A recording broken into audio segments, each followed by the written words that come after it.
Om Swastiastu. Assalamualaikum warahmatullahi wabarakatuh. Shalom, Namo Buddhaya, dan salam sejahtera untuk kita semua. Pada kesempatan kali ini, kami kelompok 5C dari program studi Informatika Fakultas Matematika dan Ilmu Pengetahuan Alam Universitas Udayana akan membawakan program yang telah kami buat mengenai face expression recognition menggunakan ekstraksi fitur GLCM dan juga jaringan saraf tiruan untuk modelnya. Namun sebelum itu, izinkan kami untuk memperkenalkan diri. Saya Putri Ki Permawati dengan NIM 22085610066. Kedua, saya atas nama Nilo Gede Cahaya Putri Mahadewi dengan NIM 22085611110. Baik, saya Mandi Panarja di Becita dengan NIM belakang 122. Perkenalkan, nama saya Amsal Hamonangan Butar-Butar dengan NIM 2208561134.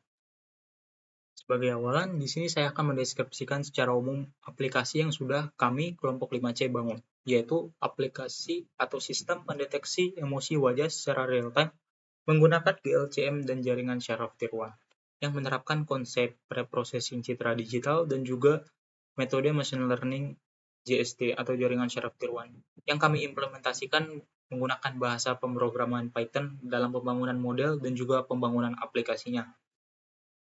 Adapun fitur utama dari sistem atau aplikasi ini sendiri tidak lain tidak bukan adalah mendeteksi emosi wajah pengguna secara langsung dari ekspresi mukanya pada saat itu juga.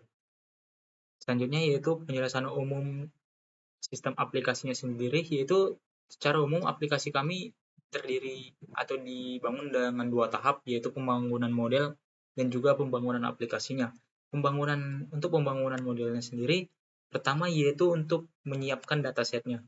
Kami menggunakan dataset AffectNet yang berjumlah 29.000 yang selanjutnya akan di-preprocessing menggunakan Grayscale, GLCM, dan juga di-split datanya menjadi 2, yaitu menjadi data latih dan data uji. Selanjutnya akan dibangun dan dilatih menggunakan JST dan akan dievaluasi. Dan jika sudah sesuai dengan akurasi yang diinginkan, maka akan di-save dengan format H5. Untuk pembangunan aplikasinya sendiri, kami juga menggunakan, seperti tadi, menggunakan bahasa Python. Di sini kami membangun sebuah aplikasi yang akan mengaktifkan kamera untuk memindai wajah penggunanya dan akan langsung memprediksi emosi dari penggunanya menggunakan model yang sudah disimpan tadi. Nah, karena kami membangun sebuah sistem sederhana, di sini kami menerapkan beberapa batasan dan asumsi. Yang pertama batasannya yaitu penelitian ini berfokus pada pengembangan metode pendeteksi emosi wajah menggunakan GLCM dan JST secara real-time, di mana GLCM merupakan ketetapan yang sudah dibuat dalam peraturan penugasan ini, dan juga kami menggunakan JST karena kami rasa ini yang paling cocok dalam kasus ini, yang kami terapkan secara real-time. Yang kedua yaitu penelitian ini hanya berfokus pada klasifikasi 7 jenis emosi, yaitu senang, sedih, marah, takut, jijik, terkejut, dan netral, yang menggunakan dataset AffectNet tadi yang kami dapat dari internet. Klasifikasi jenis emosi yang lain akan langsung dideteksi sebagai tidak terklarifikasi klasifikasi jika tidak termasuk ke dalam 7 jenis emosi tersebut. Yang ketiga yaitu pengembangan GUI hanya berfokus untuk menampilkan hasil model secara real-time. Selanjutnya yaitu asumsi yang kami terapkan. Diharapkan pengguna sistem menggunakan pendeteksi emosi wajah dengan pencahayaan yang baik. Yang kedua, menggunakan sistem pendeteksi emosi wajah dengan kamera yang cukup jernih. Dan yang ketiga, pengguna memperlihatkan wajah dan latar belakang yang kompleks. Adapun asumsi yang kami buat ini agar tingkat akurasi dan prediksi dari sistem dan model yang telah kami buat meningkat. Mungkin sekian dari awalan dalam secara gambaran umum aplikasi atau sistem yang kami bangun. Selanjutnya akan dijelaskan secara rinci oleh teman saya. Terima kasih. Pertama dimulai dengan import libraries. Jadi pada bagian ini kami mengimport semua modul-modul yang diperlukan pada program kami. Ya dapat dilihat pada layar apa saja yang kami import. Kemudian yang kedua ialah menyiapkan dataset AffectNet dan juga preprocessing. Jadi dataset yang kami gunakan itu bernama AffectNet. yang mana terdiri dari 29.042 gambar dan dibagi menjadi 8 kategori, yakni happy, sad, anger, disgust, fear, neutral, surprise, dan juga contempt. Nah, di sini kami mencari tahu berapa jumlah gambar untuk masing-masing kategori. Nah, jadi untuk persebarannya dapat dilihat pada grafik berikut. Jadi bisa dilihat bahwa happy dan neutral itu mencapai 5 ribuan, sementara itu untuk surprise itu 4 ribuan dan yang lainnya itu sekitar 3 ribuan, kecuali disgust yang paling rendah yakni 2 ribuan. Dan seperti yang saya katakan sebelumnya, bahwa total gambar pada dataset itu terdapat 29.042 gambar. Untuk preprosesinya sendiri, kami mengubah tiap-tiap gambar yang ada pada dataset ke dalam grayscale dan juga mengubahnya ke dalam NumPy array. Jadi di sini sebelumnya itu kami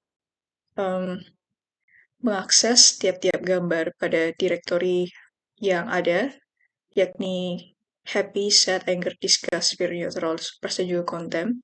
Kemudian untuk tiap-tiap gambarnya itu nanti akan diubah menjadi grayscale dan hasilnya itu disimpan ke dalam bentuk NumPy array. Nah, setelah itu di sini dapat dilihat bahwa tiap gambar itu memiliki dimensi 96 kali 96.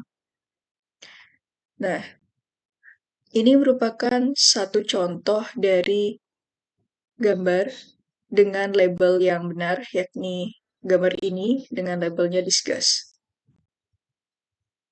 Kemudian, di sini kami memvisualisasikan salah satu gambar untuk setiap satu label.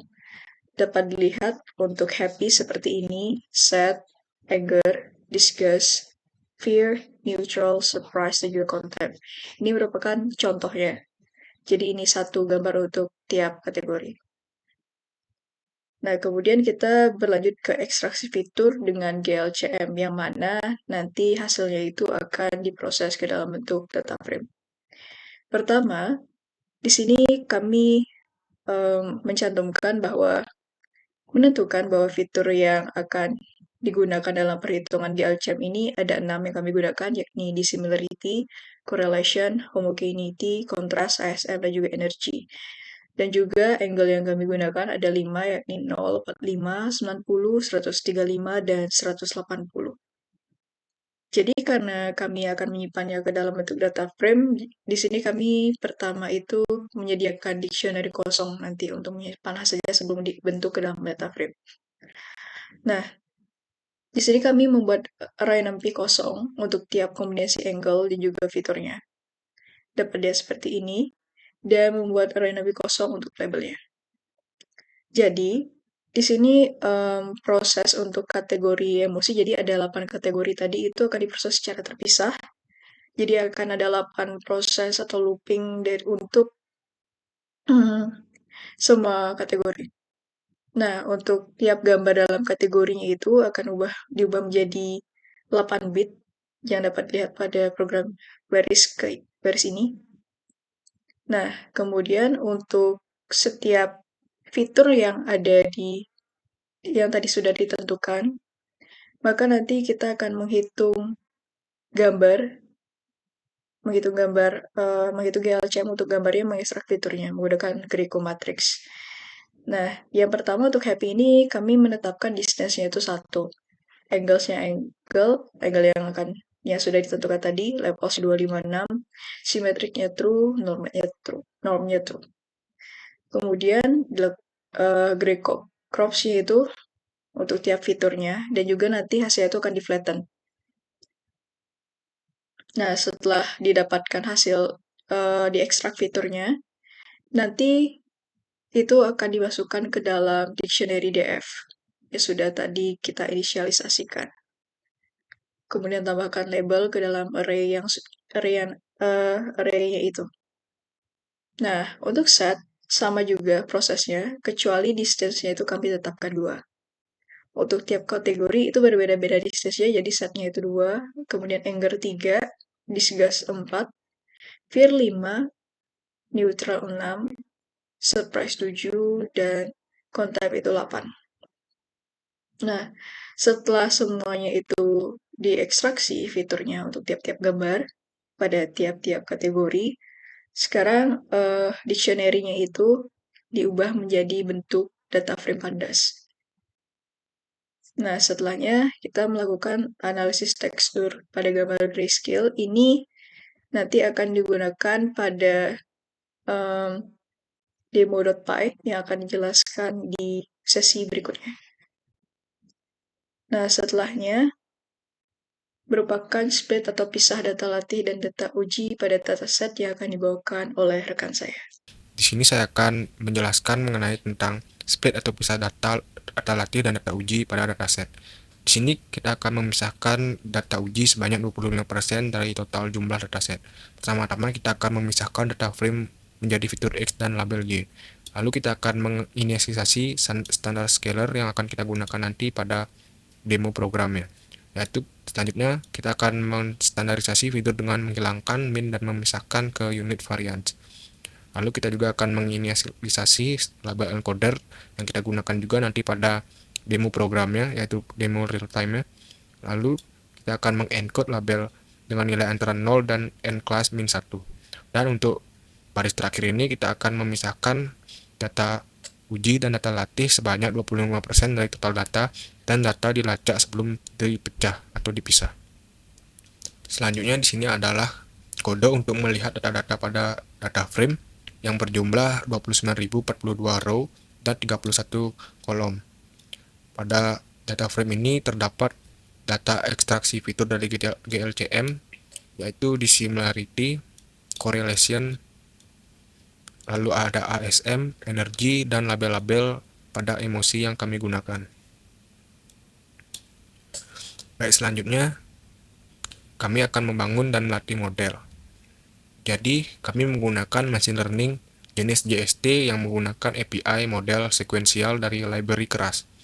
JST ini terdiri dari beberapa lapisan atau dense layer yang terhubung penuh dengan fungsi aktivasi ReLU. Pada setiap dense layer ini menggunakan neuron yang berbeda mulai dari layer pertama yaitu 30 dan yang ke-8 atau terakhir yaitu sebanyak 8 neuron.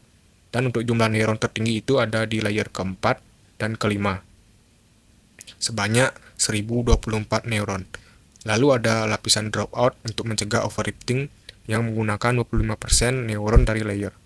Untuk layer terakhir menggunakan 8 neuron karena terdapat 8 kelas atau label emosi, dan dense layer ini juga menggunakan fungsi aktivasi softmax. Lalu pada bagian ini, model akan dikompilasi dengan optimizer Adam dengan fungsi loss per categorical casentropy yang dimana fungsi ini akan menampilkan bilangan bulat untuk nilai akurasi dan lossnya. Dan terakhir akan melacak akurasi sebagai metrik selama train data. Lalu selanjutnya kita akan melatih model. Pada bagian pelatihan model ini, kami menggunakan ukuran batch sebesar 128. Ukuran batch 128 ini berarti model akan menggunakan 128 sampel data latih secara sekaligus untuk menghemat waktu saat proses pelatihan. Lalu pada bagian baris kedua adalah fungsi untuk melatih model sejumlah 25% data pada sampel latih yang sudah dipisah sebelumnya, dan model ini akan dilatih sebanyak 50 efforts pada jaringan JST. Lalu fungsi ini akan mengambilkan akurasi untuk setiap efforts-nya selama melatih model. Ini akan menghasilkan akurasi tertinggi sebesar pada efforts terakhir yaitu 0,94. Bisa terlihat di sini. Selanjutnya kami akan melakukan eksperimen untuk mencari model terbaik dengan tuning hyperparameter dan key-fold cross validation. Di sini kami menggunakan library keras dan keras tuner untuk membangun dan mengoptimalkan model JST-nya. Jadi pertama kami akan mengimpor library yang diperlukan. Keras dan layer digunakan untuk membangun model JST. Random set dari keras tuner digunakan untuk mengoptimalkan hyperparameter modelnya. Key-fold dari Scalene Model Selection digunakan untuk validasi silang atau cross validation. Lalu masuk pada fungsi build model untuk mendefinisikan arsitektur model JST. Model ini adalah model sekuensial dan dengan dua lapisan dense atau fully connected layer. Satu lapisan dropout digunakan untuk mencegah overfitting dan satu lapisan output dengan 8 unit karena ada 8 kelas yang akan diprediksi. Lalu jumlah unit ada dua lapisan dense. Pertama yaitu dan tingkat dropout tidak tetap, tapi didefinisikan sebagai hyperparameter yang akan dioptimalkan. Selanjutnya kami akan menginisialisasi Tanner Random Set dengan fungsi build model. Tujuan optimisasi atau file akurasi, jumlah maksimal percobaan yang dilakukan adalah 5, jumlah eksekusi dan percobaan yang dilakukan adalah 3, serta directory dan nama project untuk menyimpan hasil tuningnya. Selanjutnya, metode search dari tuner dipanggil untuk memulai proses tuning hyperparameter. Hal ini akan melatih model pada pelatihan X-train dan Y-train untuk sejumlah efforts tertentu, menggunakan sebagian data pelatihan untuk validasi. Setelah pencarian selesai, hyperparameter terbaik diperoleh menggunakan metode get-based hyperparameter dari tuner. Akhirnya, model dibangun menggunakan hyperparameter terbaik yang ditemukan selama proses tuning.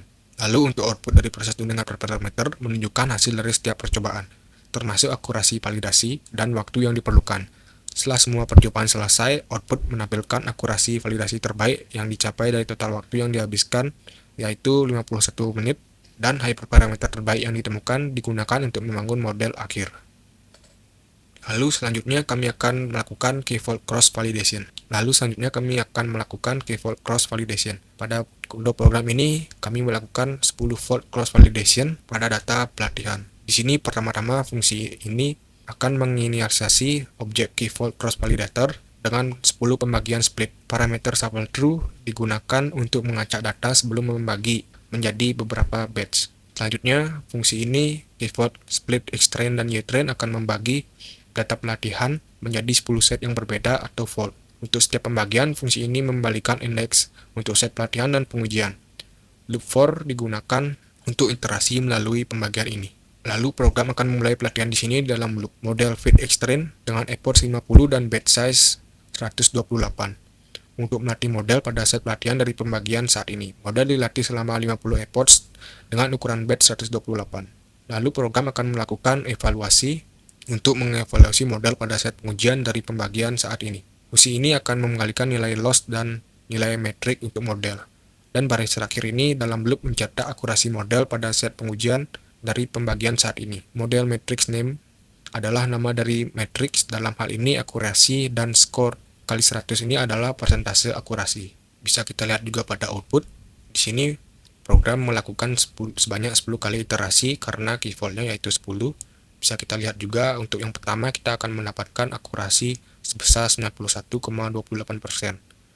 Untuk yang kedua yaitu kita mendapatkan 94,40%. Dan yang ketiga kita mendapatkan akurasi sebesar 93,99%. Dan yang keempat kita akan mendapatkan akurasi sebesar 94,67%. Yang kelima kita akan mendapatkan akurasi dengan sebesar 96,28%. Yang keenam kita mendapatkan 97,43%. Yang ketujuh kita mendapatkan 97,89%. Yang kedelapan kita mendapatkan 98,26%, dan yang ke-9 kita mendapatkan 97,89%, dan yang terakhir yang ke-10 kita mendapatkan 98,30% akurasi. Selanjutnya setelah melatih data, kami melakukan evaluasi menggunakan library classification report dari sklearn untuk menampilkan nilai precision, recall, advanced score, dan support. Classification report ini juga menghitung akurasi secara keseluruhan di paling akhir. Bisa kita lihat juga di sini ada akurasinya. Untuk support ini adalah jumlah data uji yang digunakan pada setiap label ini. Lalu pada bagian selanjutnya kami menghitung akurasi total atau rata-rata dari model latih yang dievaluasi dengan data testing, sehingga akan menghasilkan akurasi total sebesar 0,880 atau 88%. Selanjutnya kami akan menampilkan confusion matrix atau matriks kebingungan dengan menggunakan heatmap.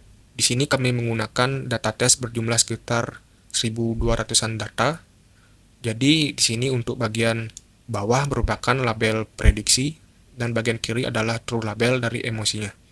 Di sini dapat dilihat untuk prediksi anger atau marah akan menerbitkan label true sebanyak 802. Dan untuk anger ini juga akan menerbitkan prediksi emosi lain untuk ekspresi disgust sebanyak 6 dan fear sebanyak 1 dan seterusnya untuk label predik. Di sini juga terlihat untuk label prediksi tertinggi atau yang paling bagus terdapat pada emosi neutral sebanyak 1028, 1285. dan terendah atau yang paling buruk itu emulsifier sebanyak 490. Lalu selanjutnya ini adalah hanya untuk menerbitkan bentuk atau shape dari data latihnya. Dan yang terakhir ini ada model summary dari model sekuensial yang telah dilatih sebelumnya untuk menampilkan total parameternya sebesar 2,3 juta parameter. Selanjutnya, pada bagian ini kami akan menyimpan model terbaik menggunakan ekstensi H5 dari TensorFlow dan Pickle dengan nama model.h5 scaling dan label untuk kita gunakan nanti pada demo programnya untuk membuat aplikasi real time. Sekian dari saya. Untuk penjelasan selanjutnya akan dilanjutkan oleh rekan saya. Terima kasih. Perkenalkan, saya Cahaya Putri Mahadewi dengan NIM akhir 110. Di sini saya akan menjelaskan mengenai pembuatan GUI real-time menggunakan bahasa pemrograman Python. Pertama-tama, kita melakukan import modul yang akan kita gunakan. Di sini kita pertama menggunakan modul CV2 yang dimana untuk membaca gambar dari file. Kemudian kita menggunakan modul NumPy yang dimana untuk operasi array, kemudian model dari machine learning pada program disimpan menggunakan joblib. Selanjutnya untuk menggunakan sedikit image ini untuk ekstraksi fitur dari gambar, dan yang terakhir kita menggunakan TensorFlow yang mana itu untuk membuat dan melatih model GST yang kita gunakan. Selanjutnya, pada codingan line baris ke-8 hingga ke-13, ini untuk melakukan pengecekan terhadap perangkat yang kita gunakan. Jika terdapat GPU, maka kita dapat melakukan setting agar kode dapat lebih dioptimalisasi. Selanjutnya, di code line ke-16 hingga 18 yang pertama, di sini kita melakukan load pada data model yang telah di-save di training model sebelumnya. Lalu, selain itu kita juga melakukan load pada scaler untuk membantu dalam scaling image dan fitur. Terus kita juga melakukan load pada label encoder untuk membantu dalam data labelingnya.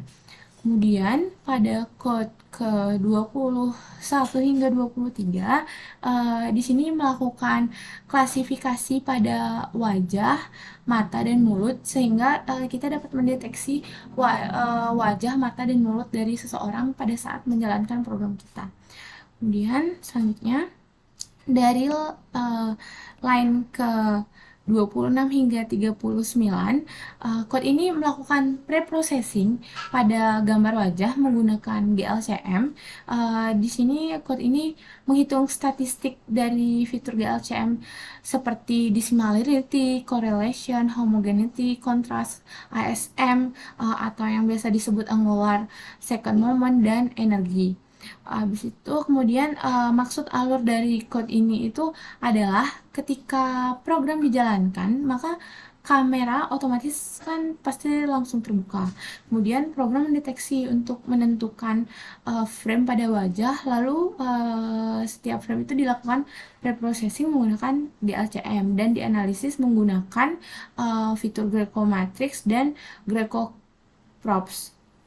Lalu hasil dari preprocessing tersebut setiap frame akan disimpan di REST agar sesuai dengan inputan model, karena model dilatih untuk foto yang sudah di GLCM terlebih dahulu baru bisa diklasifikasi. Selanjutnya pada line code ke-42, code ini melakukan inisialisasi kamera menggunakan OpenCV dikarenakan output dari program kami tersebut berupa tampilan real time.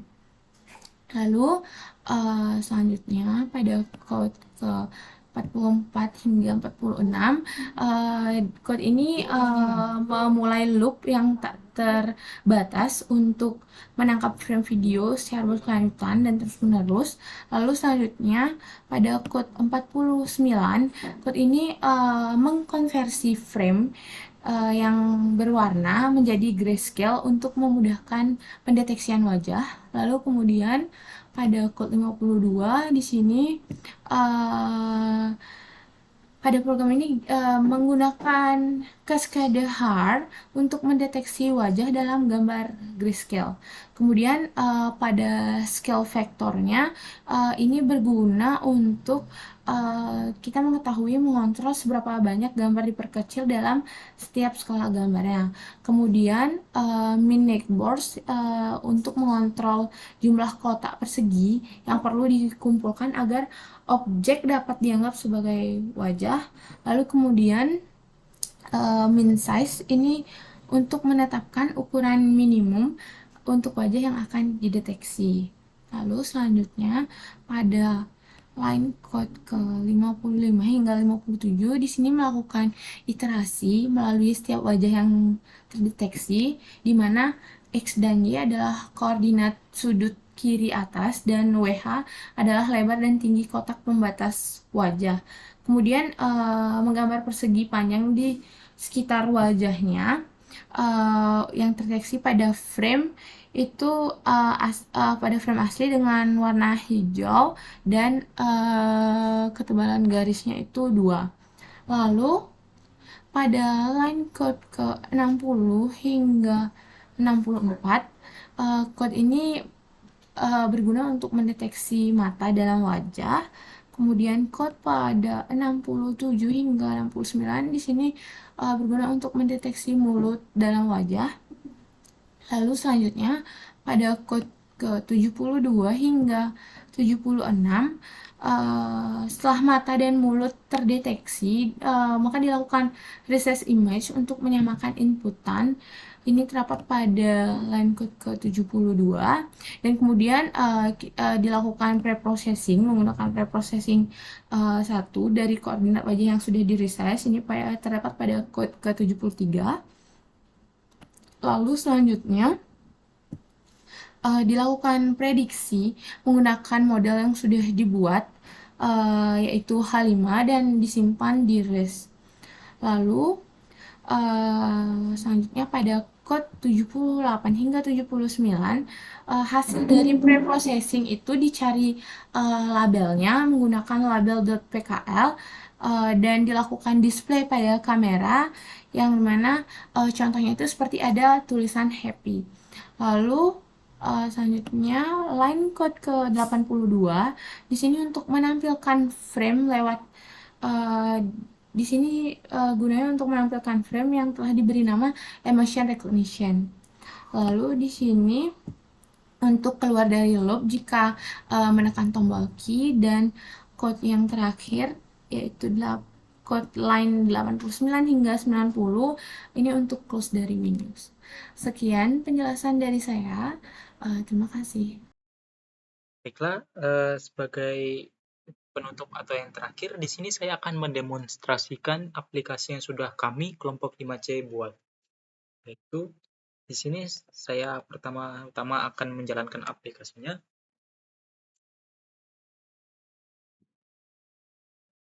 Seperti yang terlihat di sini langsung dapat terdeteksi bahwa muka saya netral karena saya tidak senyum ataupun tidak berekspresi.